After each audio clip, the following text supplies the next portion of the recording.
Hey guys, what's up? Matt here from Coffees for Closers. How it going, guys? James also. Thank you for mentioning me this time. Appreciate that. Yeah, we got so much redundancy right now. It's crazy. I got my iPhone there recording. We got this recording. We got that recording. Because last time we lost some audio. So now, redundancy. Last time we didn't set it up to record both mics. So you'll notice my audio would have been pretty trash if you did happen to listen to the last episode. If not, go back and listen to it at some stage. Yeah, so you can hear the trash audio. So that's not too bad. But anyway, today, what are we going to talk about? I just had a topic. How to effectively disqualify people. Disqualify and qualify, yes. Yeah. So, cue the intro. If you listen to this podcast, you will make your first $1 million within 3 years. I'm going to repeat that. You will make $1 million within 3 years of the first episode you listen to. We don't want pikers. We're not here to save the manatees. We're here to make podcasts. You really want this. You listen and review. Put that coffee down. Why don't we start by going through the differences between qualification and disqualification and when and where we utilize those for most effect. So we talked about it before, which is like your marketing and your sales have to talk to each other, and there has to be a definite intent behind if you're qualifying people through or if you're disqualifying people through. And then like your sales team then sort of takes over and like pushes everyone through. I just don't know why people don't get it, to be honest. It's like you either have a boatload of leads that are all garbage and you just like punch everyone through and then your sales team is like just disqualifying, or you just have like, you just throwing spaghetti at a wall from the marketing perspective, or you're like super careful with who you put through the funnel. You have high disqualification measures and then your salespeople just try and sell everybody. What you can't do is have a lot of garbage and then try and sell everybody, because that is a cartel jail. Yeah, you don't want to do that. For one, for your sanity as a salesperson, you don't want that. You definitely don't want that. It'll just drive you insane because you're having mental battles with every single person you speak to, and it's literally a fight.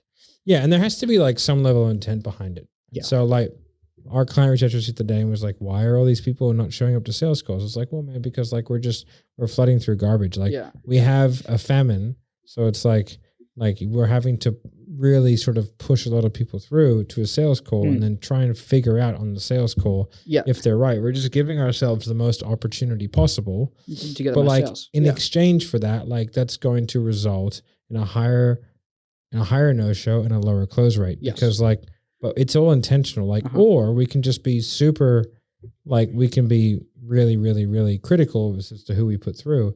And then from there, like you're going to have much less opportunity. And I was like, it's your choice. If you value our time, then you can just tell me the word and I won't put anybody through. Okay. So, and to, it'd be really good to get a bit behind the scenes as to like why we made the decisions to do that. So this account is running a notoriously low quality type of funnel, which is a book funnel. The man's got a couple of really good best-selling books. He sold hundreds of thousands of them. And the book is designed and written to attract a call, right? It's got a lot of call to actions in there. A lot of people don't read the book before they hop on a call. They just, it prompts you to book one. Book funnels are garbaggio. Yeah. In terms of getting booked calls, but they're good in terms of like creating a following. Yeah. So it's like, and that I think you can eventually cash that in. But I think if you're like, oh, I'm going to do a book funnel and that's going to get me loads of coaching clients, I don't think that's the thing. No, definitely not. But in terms of like numbers, there's about, on average, we'll call it, say like 50 calls booked a week. We do a two-step. So triage. We do triage into sales call. Now, we get about 50% that turn up to the triage. And we give all of our guys like a lead quality rating of 0 to 5. 0 no-show, 5 best lead ever, 1 shouldn't have been on a call. Now, for our average client, we average about a 3.6 in terms of lead quality.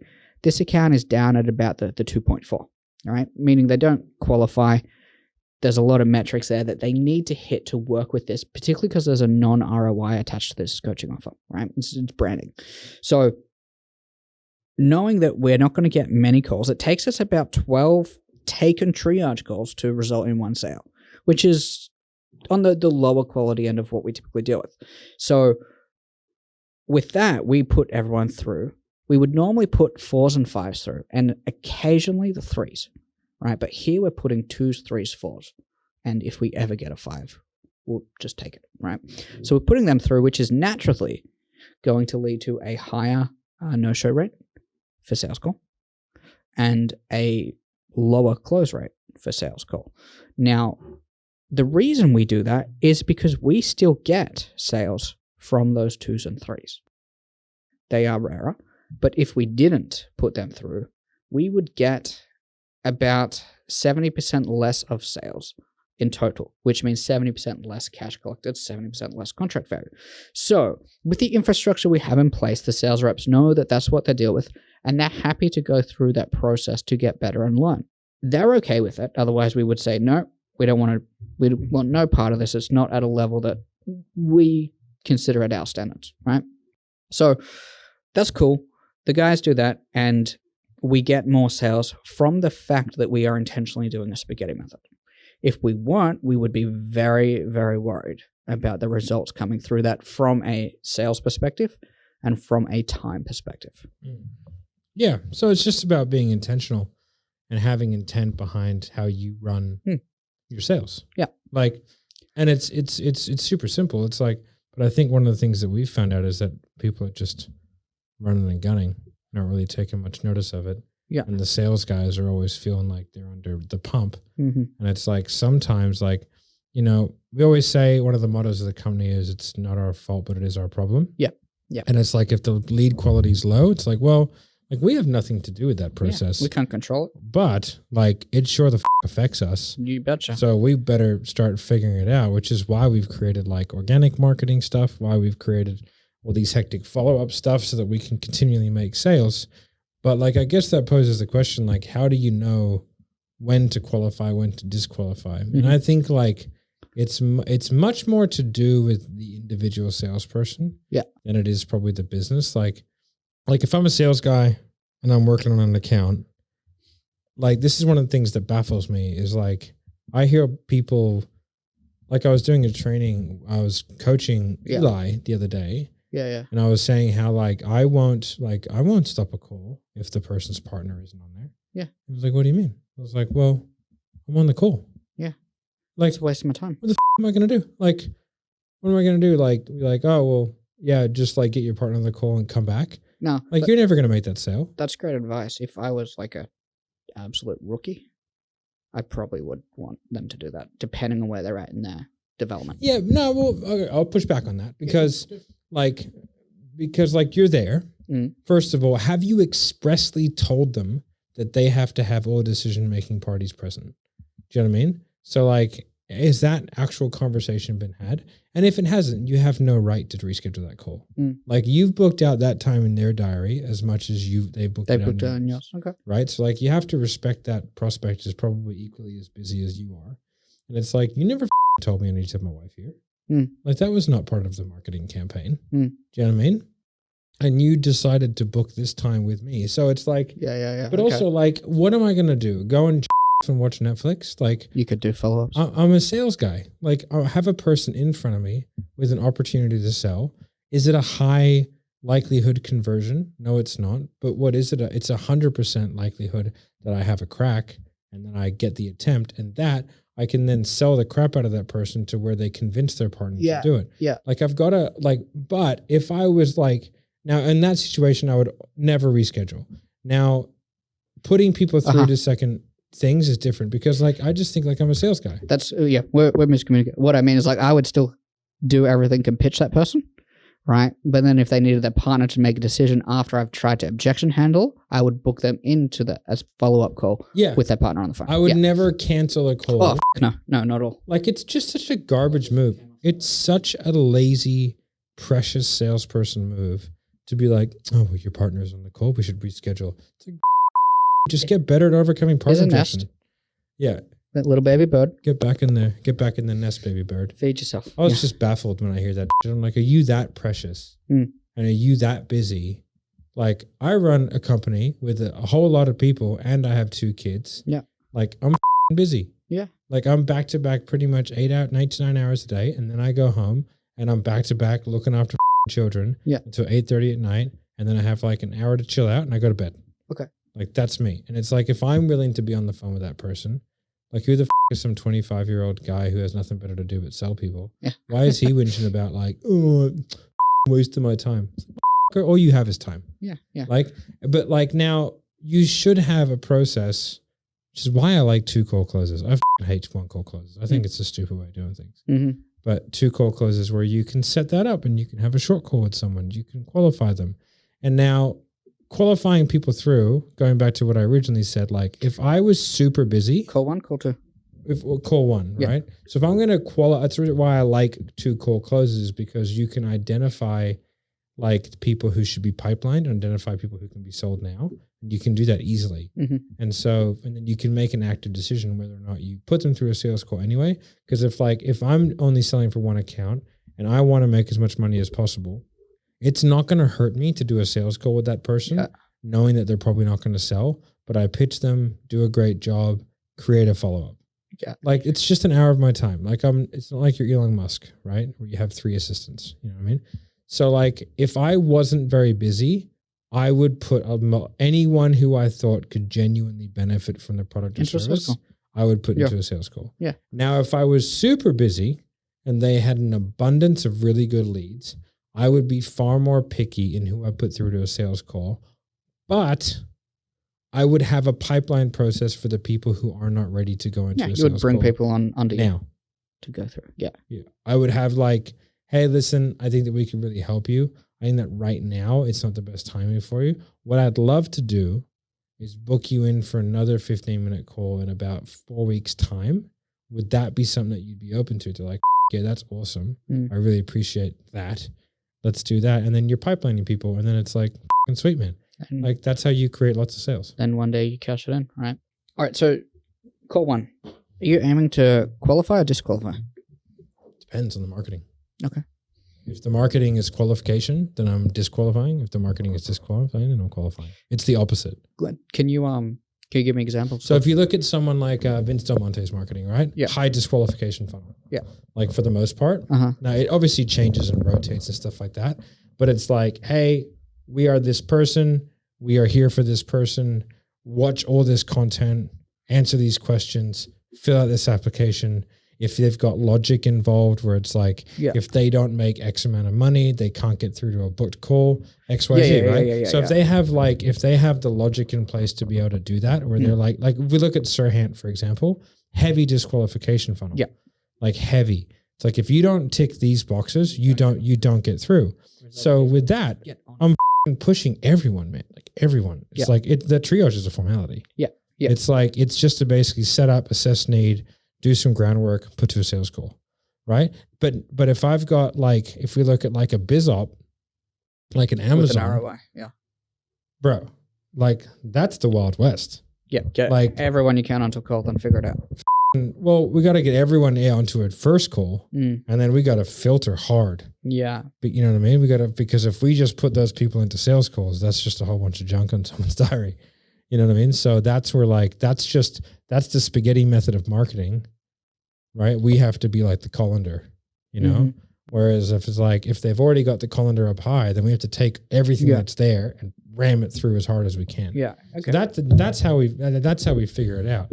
And then like, again, then you've got like, you can break those rules if you need to. Just like the fourth wall. Well, if you're like, okay, just listen, like the fourth wall. Yeah, like, so you can go, all right, like every now and then you can break those rules. Yeah. Okay. Right. But as long as you're doing it like intentionally, like, and you're understanding the ramifications of it, when we were like, hey, we're going to like cash in a pipeline, you know, like we want to have a massive month, like we're cashing this in and we're just like, hey, open the diaries. And then all the junk goes in through and we just smash everybody through to a sales call and just whoever gets there. So please provide us with a couple of examples of questions you would use for qualification versus disqualification on call 1, i.e. triage. So a good one is, can I understand the decision-making of the business? That's a good one. Or the decision-making of you and your family and all that kind of stuff. That kind of gives you a good meter as to like if there is somebody else required. So that's Yeah. an important one. I think it's important to somewhat financially qualify or disqualify people. So one of the ways that I like to do that is like, well, can you give me an understanding of the working capital that you have within the business so that you can X, Y, Z? Yeah. Right? That's a good one. If they're like, oh, I don't have any. And you'd be like, okay, well, if you don't have any resources at the moment, are you able or willing to become resourceful to fix Find this it, problem? yeah. And if they're like, no, and I'm like, have a good day, sir. Like if Disqualified. you have no Out. interest, like that's the thing. Like he might want fish, you know what I mean? You're selling Yeah, beef. exactly. So Yeah. it's like if he has no interest in becoming resourceful, that's probably a battle I don't want to fight Mhm. because like it's such an uphill battle. It's Yeah. like, That's just coming down to like you fighting him on mindset. yeah, That's all it's going to end up with. exactly. Yeah. So those are a couple ones, and then really it's around like you have to have a look at the business that you have a look at the business that you're dealing with. Yeah. And then you have a look at the common problems that you have in your sales process, and then just have your qualifiers. Like some of the businesses that we work for, it's like they have to have minimum revenues. Mm-hmm. You know, it's like, hey, if you don't make $500,000 a year, we can't work with you. If you don't have more than 4 employees, we can't work with you. Yeah. So it's like in that discovery process, I would have like a series of 5 or 6 questions, which then kind of goes through like, these are the boxes that we need to tick. If you don't tick a certain number of these boxes, like there's just not much point. We Yeah. can't really move on. But what I want to do is, and then you can have really intentional downsells as well. It's like, hey, you don't tick the box for our high-end program, but you do tick the box. Obviously, you wouldn't say this, but you tick the boxes for our lower tier program. And then if you have like more junior sales reps that you can send those people to, and then you have, or have separate booking links for your downsell offer versus your larger offer. And that's how you can like sort of effectively communicate the lead quality back to the marketing company while still maintaining the highest level of sales. For sure. Okay. Yeah, it's funny. Like it's something that I've noticed is I don't go as deep into like technique on sales, what you do when you teach people. It's not really my strong point, right? That's your job. But I go into like the development, right? And how to teach people how to learn those concepts. So like you could tell someone, this is how you do this technique, but if they don't understand how to actually figure that out and apply it, because if you use a script, it's like, how do I take the script and apply it to my offer that is very different, right? Yeah. And the way I go about the triage is super simple. It's like, okay, well, it's really the intention, what you're trying to get out of it, right? And you got to figure out 2 to 4 things. We'll just do 3 for argument's sake. On an ROI offer, it's like, when you're qualifying, you need to know 3 things. 1, does this person have a need for the product? 2, are they in a position where they could financially get the funds to do this product? And 3, if they were to take the knowledge that we taught in this, or whatever that may be, are they in a position where they can apply it and get a tangible ROI? Right? So with those 3 answers to those questions, you can qualify someone for any product. Well, right? that's all you're asking there is, should they be sold? Exactly. You're asking, should they be sold? And if the answer is yes, you put them through to a sales call because they're qualified. It's now just figuring out the how and why. Yeah. Right? Yeah. That's like on its most simplistic terms, that's what a triage is. Exactly. Is there a sale to be made? Yeah. It's so easy. And if there is, sweet. Now, it's, okay, so it's easy conceptually. However, the technical you could really side. it up. All bad. Like, you know, I remember when I was doing, like I recently rewrote one of our new clients, his triage script. Yeah. Like immediately just fixed a bunch of problems. And then you had a chat with him as well. And you simplified the booking link process. Because I had all these things. You're like, why do you care about that? Just ask this question. All of a sudden it was like triple. Ping, ping, ping, ping. Yeah, ping. it was like 6 bookings in an hour. Yeah. Right? Because it's just too complicated of a process. Yeah. You know? And it's like, if you have a triage in place, like you can remove a lot of those filters because like that's what the triage is. Exactly right. Why are you trying to heavily disqualify and then have a triage as well? Like that's what that's there for. You increase opportunity. Yeah. We just want to, and it's not like you're, again, if you're so packed out with calls, like add in a qualifier, add in a qualifier, add in a qualifier, Yeah. like do those things to like increase lead quality, lower lead volume, but you're doing it like step by step, bit by bit, so that it's a really intentional process and you're still maximizing the amount of opportunity that you have. Sorry, I keep looking this. I've just noticed that it says blue on them and it's black. It's annoying me. Yeah, well, this is the brand again. It's so ironic. I get that. I don't think you I'm know just how- looking at it. I have, I'm like, I have huh? more blue ones if you'd like. I'm Yeah, is distracted. that having an impact I'm very on easily you? distracted. Yeah, No, I can it's tell. not. There's no Just sale to be shiny made. there. Yeah, yeah. If they made these in blue, I'd buy more. Yeah, I have more. Okay, cool. I have every color, my friend. But going back to triage, is like one of the things that I f***ed up once was that I listened to someone who said they were really good at sales, and I believed them. Turns out they're kind of garbage. I feel like we've told this It's an story many Australian times to business each other. coach. And then it was like, nah, man, you just got to tell everyone on the triage that on the next call, they got to make a decision. That way, you know, the people are like serious. And I was like, okay, that makes a lot of sense. So I wrote it into my script, did it all, like said it in the most tactful way that I could, good tonality. I had a 100% no-show rate for 2 weeks straight. Yeah. Literally, not an exaggeration. Yeah. 100% of the sales calls that I booked, and it was about 15 in the 2 weeks. So much Not sales a resistance. single one showed up, and I was like, what the f-? And then I heard like that was the best thing that ever happened to me, because that was when I was like We told this banging my story last head week. against the wall, Yeah. and I heard of Jeremy's program. Hmm. But that one change like totally f***ed my whole triage process. Yeah. But fixing your triage is like, we were talking to Marco today, and we were like going through like fixing things. Like he was going through with Serhnant, going through their funnel. Yeah. And they wanted to do something. He's like, no, you don't do that. You want to do this. And they're like, oh, makes sense. that makes a lot of sense. It's like, just fix the smallest thing possible. Lowest hanging fruit. Like right? the worst performing metric. Like this is the worst thing. Like the worst thing they had was a lot of people going to the booking page and not booking. Yeah. So they wanted to like You ask do the all this question, other why? stuff. Why are they not booking? Let's look at the booking page and see if we can find anything that would put people off. Funnily enough, we looked at it and go, there's the problem. Yeah. And it's like, let's just fix the one thing. I remember when I was working in a business, and like I was the one doing all the sales for it. And it was like the biggest problem we had was show up rate to triage. That was the biggest problem. And it was like, if we just fix that one metric, like that will have the biggest level of flow on Absolutely. effect. You know, it's like, so you've got all your little dams, and it's like fixing problems here is good. Fixing problems here, Yeah. either like it will exacerbate problems down here, but like it's your lowest hanging fruit to get in the fastest result. Like if you're gonna unkink a hose, you unkink the one closest to the tap. Yeah. Because the power of that might just unkink the rest of it. It'll look right? like our sales channel. Uncontrollable. Yeah. You ever seen when that happens and the hose goes into a snake and the little kid's playing with it and he's like trying to catch it? Or you ever seen a firefighter where they have that big hose and they turn it on and it just goes like crazy? Yeah.